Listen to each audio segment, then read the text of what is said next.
ایک جوان شیر بہادر دل اور متجسس روح کے ساتھ ایک دن یوں نے جانوروں کے درمیان جنگل میں چھپے ہوئے خزانے کے بارے میں گفتگو سنی۔ اسرار سے پرجوش اس نے اسے تلاش کرنے کے لیے ایک مہم جوئی کا آغاز کرنے کا فیصلہ کیا۔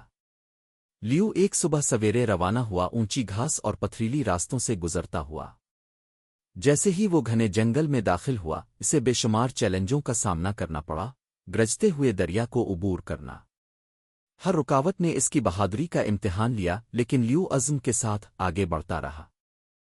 کئی گھنٹوں کی تلاش کے بعد لیو نے آخرکار درختوں کے درمیان چھپا ہوا ایک چمکتا ہوا غار کا دروازہ دیکھا۔ اندر اس نے سونا زیورات نہیں بلکہ چمکدار پھولوں سے گھرا ہوا صاف پانی کا ایک دم توڑنے والا چمکتا ہوا تالاب دریافت کیا۔